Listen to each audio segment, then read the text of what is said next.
हैं। कैसी? स्वर की देवी, सामवेद की जननी, कलाकारों की अधिष्ठात्री देवी माँ सरस्वती जी के चरणों में नमन करते हुए वंदना का भाव प्रस्तुत है। कहना है बाबूजी, क्या? ज्ञान के दिए नवा जलाए दे तू जननी, ज्ञान के दिए नवा जलाए दे तू जननी।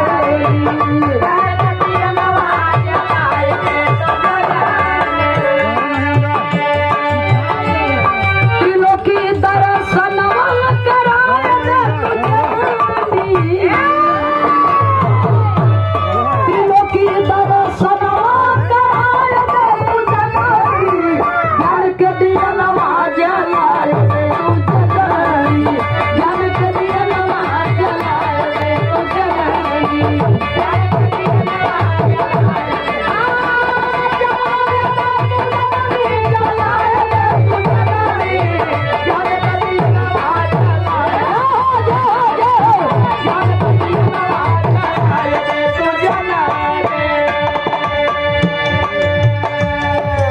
माँ से कहना है कि हे मैया, मध्य प्रदेश जिला सतना ग्राम सभा त्रिकूट पर्वत पर तेरा पावन स्थान है माँ। ग्राम सभा यारकंडी त्रिकूट पर्वत पर तेरा पावन स्थान है, जिसे ये संसार माँ मैहर वाली के नाम से जानती है। माँ सरस्वती, माँ शारदा कह करके आपकी आराधना वंदना पूजा किया करती है। आप बड़ी महान हो माँ। क्षण में राई को पर्वत बना देती हो, पर्वत को राई बना देती हो।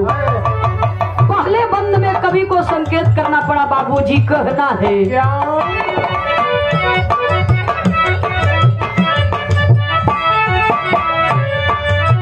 क्षितिजय खंड खंड जाने नाही दुनिया,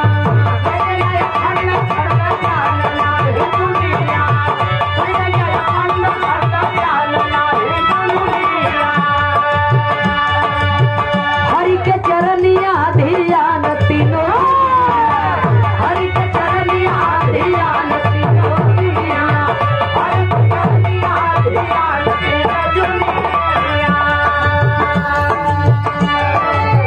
सुर से रगिनिया सजाए दे तू जवानी, सुर से रगिनिया सजाए दे तू जवानी। ज्ञान के दिया नवा जलाए दे तू जवानी, ज्ञान के दिया नवा जलाए दे तू जवानी, ज्ञान के दिया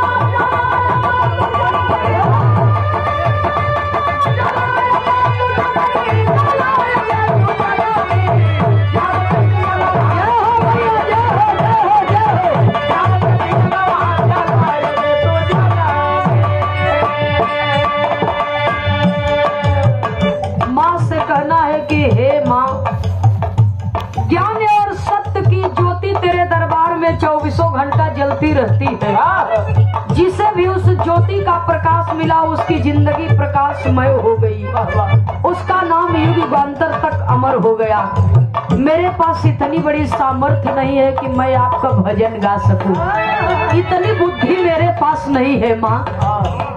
दूसरे बंद में कवि को लिखना पड़ा। कहना है,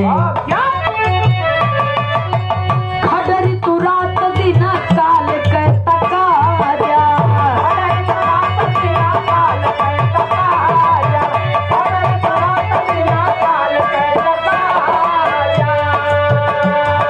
शीश धरो धराया के गीतिया,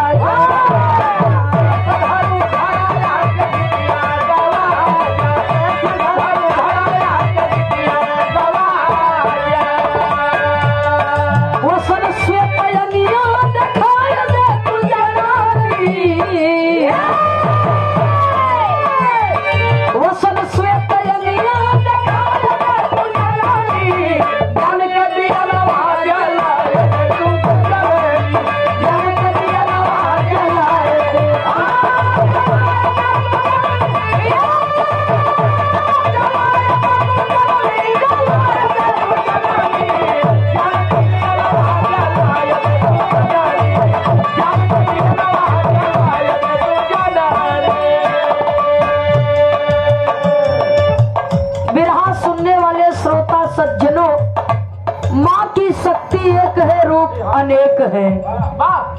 केहू माई दुर्गा के रूप में पूजत बा, केहू माई काली के रूप में पूजत बा, केहू माई भगवती के रूप में पूजत बा, केहू माई शीतला के रूप में पूजत बा, केहू माई बीड़ा वाली के रूप में पूजत बा।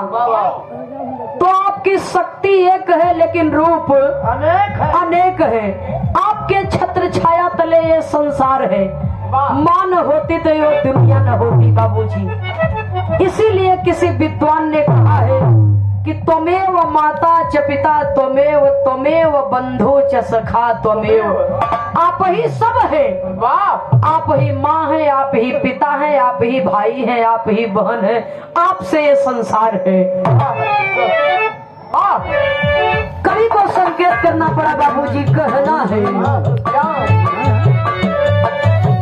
लाल लाल होठ के ललैया निकला गे,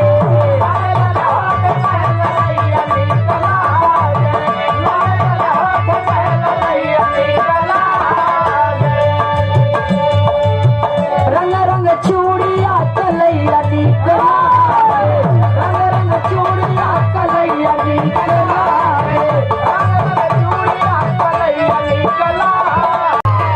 यही ठैया गिद्दिया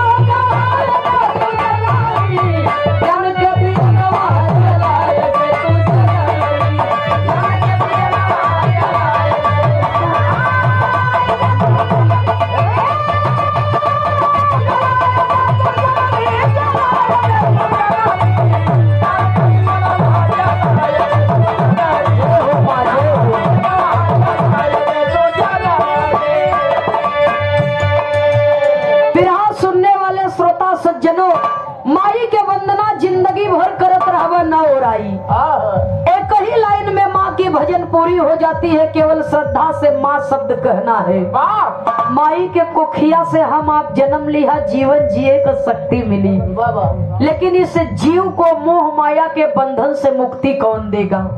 मेरी लाइन में गुरु घराने के परिचय के साथ में कवि को संकेत करना पड़ा। कहना है मास्टर साहब,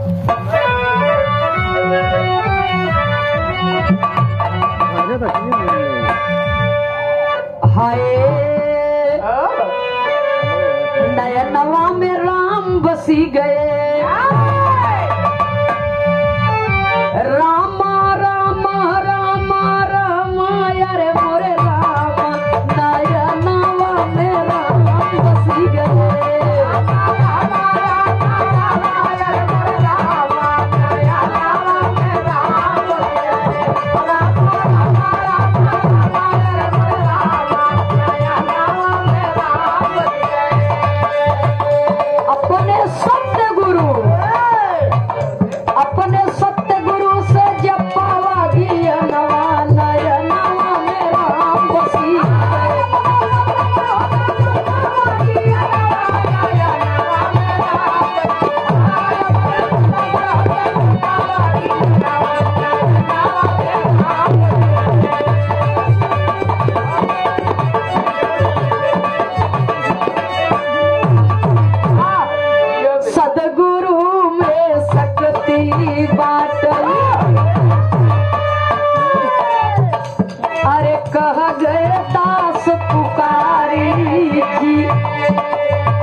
ए भैया बार बार गुरुवर